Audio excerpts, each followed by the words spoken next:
Hello बच्चों, आज हम करेंगे कक्षा 10 प्रश्नावली 2.2 के उदाहरण।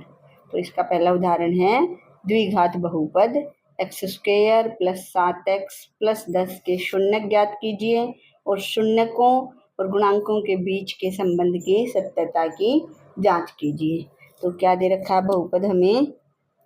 x² + 7x + 10। तो क्या करेंगे हम? शून्यकों के लिए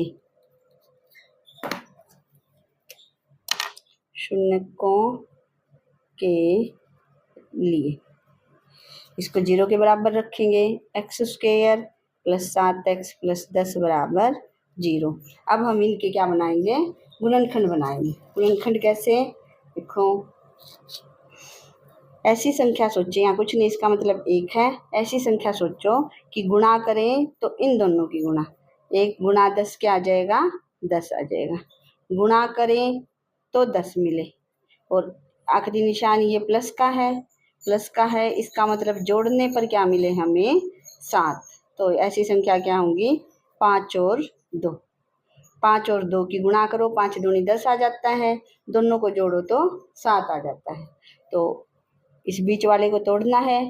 बीच वाले को x² + 5x + 2x + 10 बराबर 0। अब जोड़े बनाओ। ये जोड़े बना दिए। अब इसमें देखो आपको क्या कॉमन दिख रहा है? x है दोनों में, x बाहर आ जाएगा कॉमन। x² में से x ले लेंगे तो क्या बचेगा? x बचेगा प्लस 5x है, 5x में से x कॉमन आ गया तो क्या बचा? 5 बचा प्लस। अब इसमें देखो क्या कॉमन दिख रहा है? देखो यहाँ 10 है ना, 10 के अंदर 2 तो है, 5 गुणा 2, तो यहाँ क्या कॉमन आएगा? 2 कॉमन आ जाएगा। यहाँ क्या बचा? x + 2 पंजे 10, 5 बच गया। अब देखो दोनों ब्रैकेट एक जैसी आई है, इसका मतलब हमारा क्वेश्चन क्या है? ठीक है। अब इसमें x + 5 कॉमन पूरे में, इधर क्या बचा? x बचा प्लस इधर क्या बचा? 2 बचा। अब क्या करेंगे? एक बार इसको 0 के बराबर रखेंगे, एक बार इसको 0 के बराबर रखेंगे। यदि x + 5 बराबर 0 तो x का मान क्या आ जाएगा? x बराबर 5 इधर आएगा तो माइनस हो जाएगा। अब इसको 0 के बराबर रखो। यदि x + 2 बराबर 0 तो x का मान क्या आ जाएगा? x बराबर -2। 2 शून्यक आ गए। ये जो x के मान है ये दोनों शून्यक हैं। इसमें से एक को मान लेंगे अल्फा बराबर -5, दूसरे को मान लेते हैं बीटा बराबर -2। अब शून्यक तो ये निकल गए। अभी हमने क्या करना है? शून्यक और गुणांकों के बीच के संबंध की सत्यता की जांच और करनी है। अब जांच देखो कैसे करोगे? जांच के लिए पहले ABC का मान लिखेंगे। a क्या होता है? x² का गुणांक। यहाँ कुछ नहीं है, इसका मतलब क्या है? 1 है, तो a का मान क्या हो गया? 1 हो गया। b क्या होता है? x का गुणांक। c क्या होता है? अचर पद क्या है इसमें? 10 है। ये सारा मैंने इसके परिचय में करवा रखा है। अगर ये ना समझ आया हो तो आप इसका परिचय देखिए। अब शून्यकों का योगफल,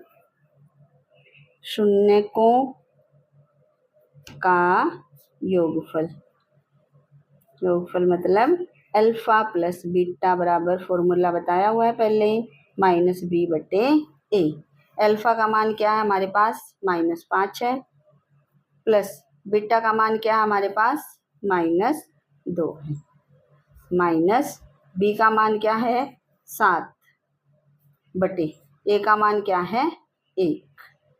अब देखो -5 प्लस माइनस की गुणा माइनस आ जाएगी, -2 बराबर -7। दोनों माइनस के हैं तो जुड़ेंगे, -7 बराबर -7। देखो दोनों बराबर आ गए ना, योगफल की जांच हो गई। अब क्या लिखेंगे?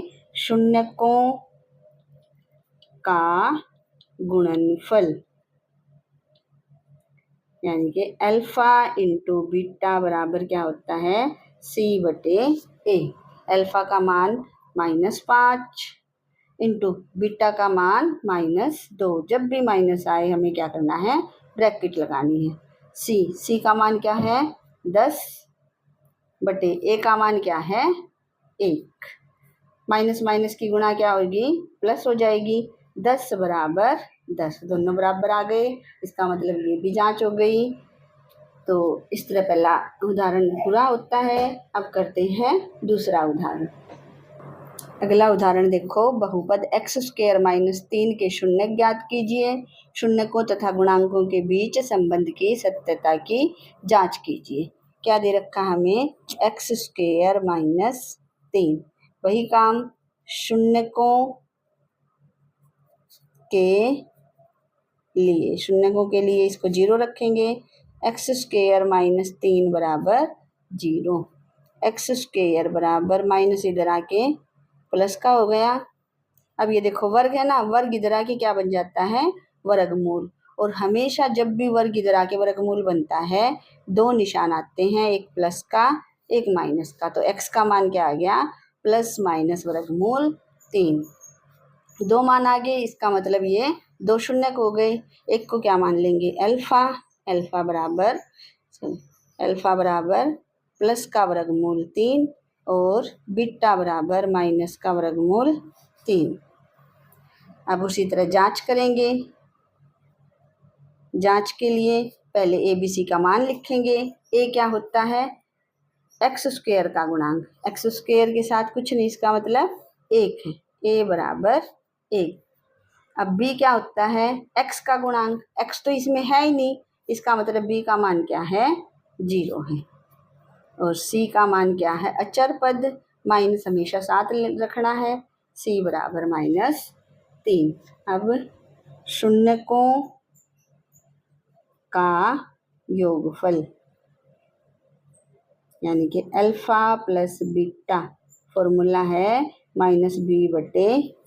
अल्फा क्या है, वर्गमूल 3, प्लस बीटा क्या है, माइनस का वर्गमूल 3 बराबर -B क्या है, 0/A क्या है, 1। अब देखो प्लस माइनस की गुणा माइनस हो जाएगी, वर्गमूल 3 माइनस वर्गमूल 3। 0 को किसी संख्या से भाग दो, 0 आएगा। 0 का कोई निशान नहीं होता, यहाँ क्या आ गया, 0 आ गया।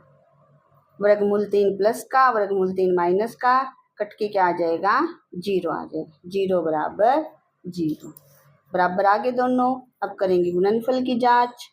क्या लिखेंगे, शून्यकों का गुणनफल। शून्यकों का गुणनफल अल्फा इंटू बीटा बराबर क्या होता है, C/A की। अल्फा का मान वर्गमूल 3 इंटू बीटा का मान माइनस वर्गमूल 3। जब भी माइनस आए ब्रैकेट जरूर लगानी है। C का मान -3, A का मान 1। हमेशा वर्गमूल 3 की वर्गमूल 3 से गुणा करेंगे, क्या आएगा, 3 आएगा। तो वर्गमूल 3 की वर्गमूल 3 से गुणा करें, क्या आएगा, 3। और प्लस माइनस की गुणा माइनस, -3 बराबर -3। दोनों क्या आ गए, बराबर आ गए। इसका मतलब ये जांच हमारी सत्यता की जांच हो गई। अब करते हैं अगला उदाहरण। आखिरी उदाहरण है, एक द्विघात बहुपद ज्ञात कीजिए जिसके शून्यकों का योग तथा गुणनफल क्रमशः -3 और 2 हैं। तो हमें क्या दे रखा है, देखो जो क्रमशः का मतलब है, -3 पहले लिखा है तो ये योग है, गुणनफल बाद में लिखा है, 2 बाद में लिखा है, तो गुणनफल क्या है, 2 है। तो हमें क्या दे रखा है, शून्यकों का योग यानी कि अल्फा प्लस बीटा बराबर -3। और क्या दे रखा है, शून्यकों का गुणनफल यानी कि अल्फा इंटू बीटा बराबर होता है 2। तो द्विघात बहुपद का सूत्र मैंने परिचय में बता रखा है। द्विघात बहुपद का सूत्र होता है x² - alpha plus beta into x plus alpha beta. देखो पहले अल्फ़ा प्लस बीटा के साथ माइनस आता है और बाद में प्लस आता है, ये ज़रूर ध्यान रखना। अब मान रख दो इसमें, x square minus alpha plus beta का मान -3, -3 माइनस है तो ब्रैकेट जरूर लगाओ, -3x प्लस अल्फ़ा बीटा का मान क्या है 2 बराबर माइनस माइनस की गुणा इधर क्या होगी प्लस होगी, x square plus 3x plus 2। ये क्या आ गया हमारा आंसर आ गया। इसी के साथ ही इस प्रश्नावली के उदाहरण पूरे होते हैं। इस प्रश्नावली का परिचय और प्रश्नावली 2.2 इसी चैनल पर डाल रखी हैं। इसके बाद आप वो भी देखिएगा और वीडियो पसंद आए तो लाइक करना, चैनल को सब्सक्राइब करना और वीडियो को अपने दोस्तों को शेयर भी ज़रूर करना।